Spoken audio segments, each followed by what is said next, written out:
In this video, we will show you how to fit the door frame for sliding doors.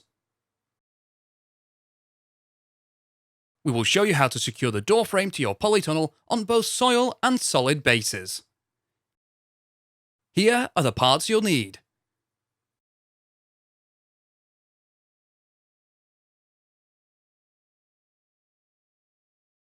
The door frame comprises of 3 pieces of 100mm by 47mm by 3m timber, which are the 2 door frame posts and 1 door frame lintel.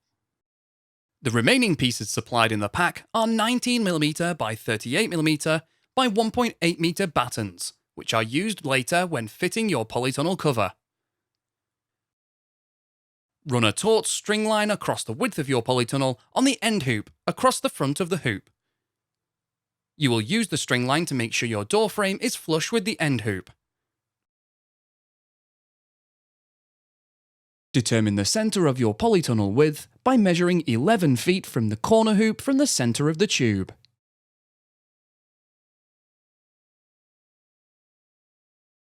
From this central position, measure 1.14 meters towards each corner hoop. This identifies the position of your doorposts. If you are fitting to an earth base, you'll be required to excavate a 30cm square by 40cm deep hole for each doorpost.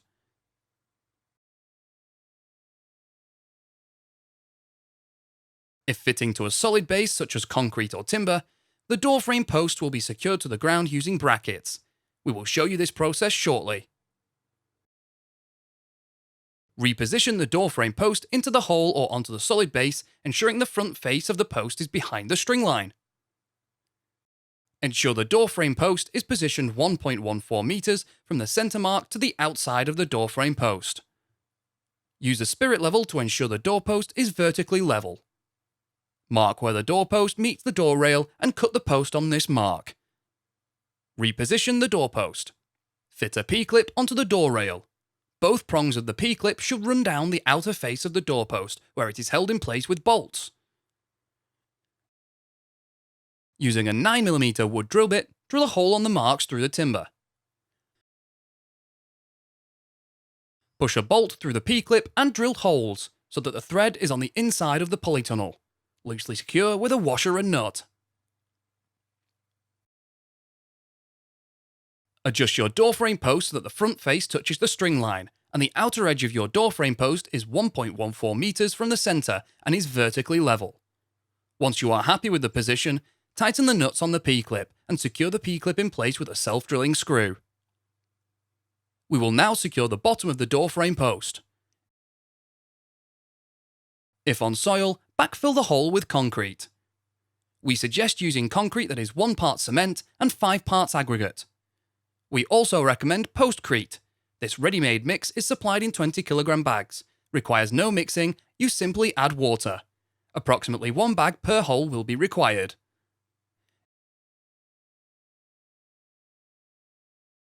If on a solid base, fix the base of the plate to the floor using shield anchors for concrete or coach screws for timber.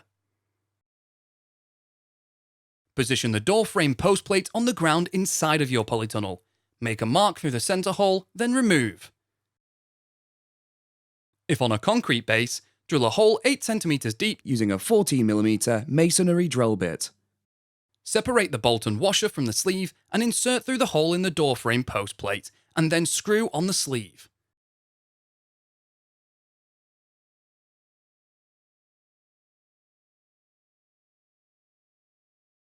Locate the shield anchor into the hole and firmly tighten using a 17mm spanner.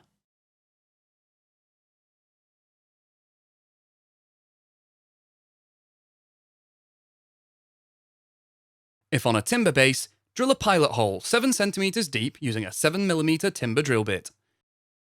Finally, screw the plate onto the doorpost using the screws provided. Repeat this process for the second doorpost.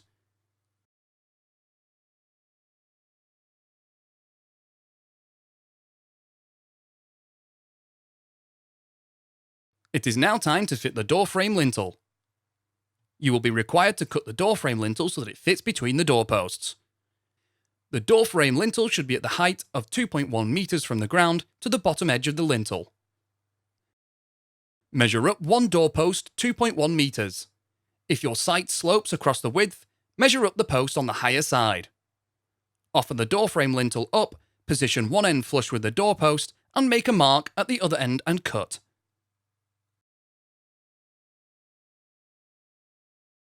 Reposition the lintel, ensure the door frame lintel is level, and use a 4mm wood drill bit to drill a pilot hole.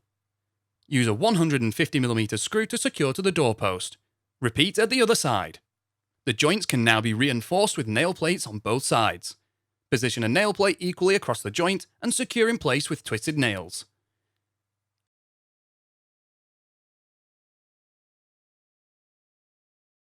We will now fit the sliding door support rails. Sliding door support rails are fitted between the doorpost and corner hoop to support the sliding door. Sliding door support rails are 47mm by 75mm timber and come in lengths of 2.4 meters, which will need cutting to size. From the ground, measure up the doorpost 30cm and make a mark.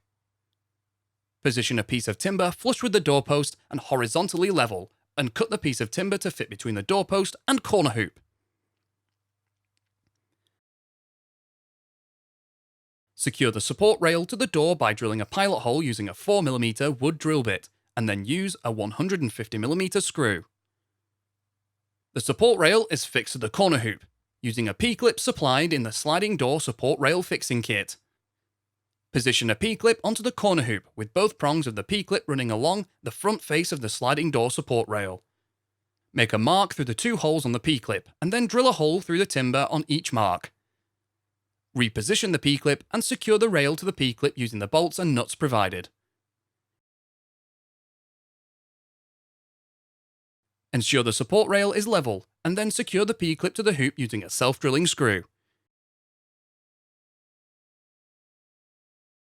Now reinforce the joints between the doorpost and support rail using nail plates on both sides. The final step for the support rail is to fix a batten to it on the outside.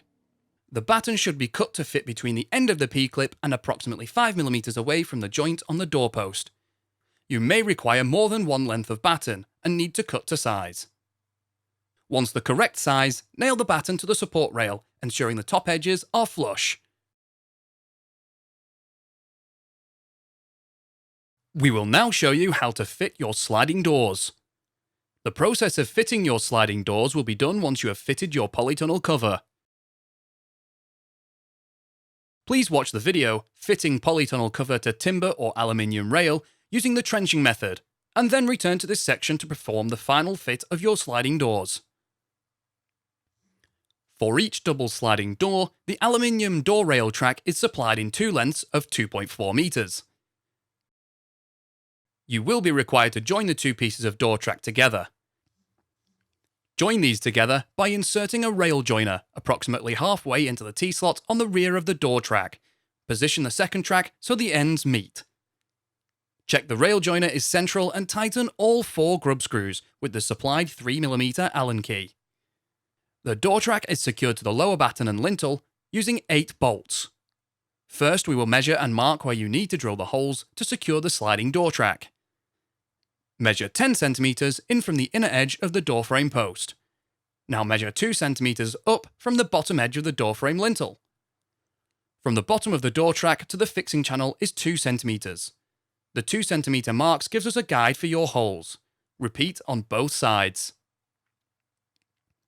Use the door track to draw a straight line along the door frame lintel. The door track joiner will inhibit using fixing bolts within the central 20 cm section. Find the central point of your door frame lintel and then measure 10 cm either side to ensure you don't position the bolts here. Mark the position of the remaining holes required. Ensure they are all spaced an even distance apart. With a 9mm wood drill bit, drill the required holes. Slide 4 bolts down each end of the T-slot on the door track. The track should be positioned centrally and overhang evenly on both sides of the door frame. Align the bolts into position through the holes. Bolt into position by fitting a washer and nut. You have now fitted the sliding door track.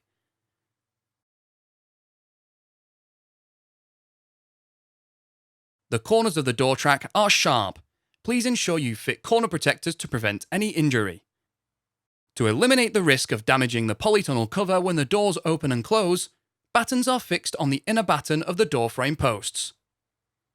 A batten is also fixed directly on top of the existing batten on the sliding door support rails. Slide the doors onto the door track. If your doors are not correctly aligned, adjust the wheel assembly by turning clockwise or anti-clockwise.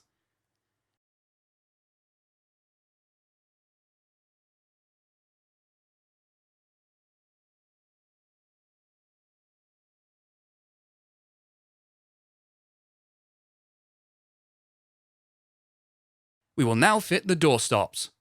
Door stops prevent the doors from rolling out of the track. 4 door stops are provided, 1 for each end of the track and an additional 2 stops in the middle of the track. Assemble the door stop by screwing the slotted grub screw through the bracket and into the rubber stop. You will be required to remove 1 door from the track. Slide 2 door stops down the door track to the centre. Rehang the second door. Close the doors so they are central to the frame and then adjust the door stops to butt up to the wheels. Slide in the outside stop and tighten the slotted grub screw. Adjust each stop by releasing, sliding along and retightening until the door stop is in the required position. We will now fit the door guide. The door guide prevents your sliding door from swinging in the wind. Assemble the door guide by screwing on the flange nut onto the threaded rod, with the flange at the top. Slide on the nylon roller and secure with the locking nut. You will need to hold the rod with grips to hold it tight while screwing on the locking nut. Do not tighten the nut completely. Allow the roller to turn. Position the door guide in line with the door frame post which the door slides past. Making sure it is upright, drive the guide into the ground. You will be required to repeat this process for both doors. If you have a hard base, fix a door frame post plate to the floor. Now we will fit the door drop spikes that keep your door from blowing in the wind. Door drop spikes are fitted to the outside face of the door on the opposite side to the door opening. Measure up from the bottom of the door 9 cm and make a mark. Position a door drop spike guide bracket so the bottom of the bracket is flush with this mark. Mark the position of the 2 slots in the bracket and across the top. Now reposition the bracket so the bottom of the bracket is flush with the top mark and mark the position of the 2 slots again. Using a 9mm wood drill bit, drill a hole through the door for the 4 slots.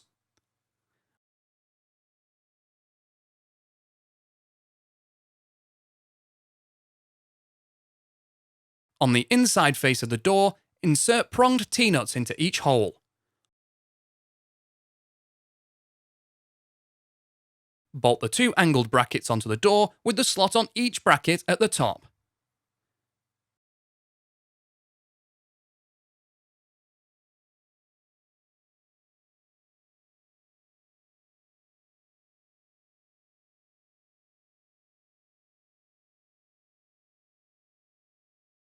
Close the door to the required position, slide the drop spike down through both brackets and mark the position on the ground. Open the door and bury the tube in the required position.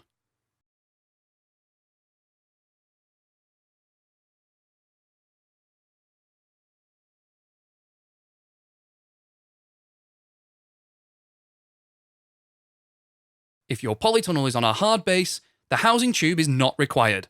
Simply drill a hole using a 9mm drill bit to an appropriate depth. Repeat this process on both doors.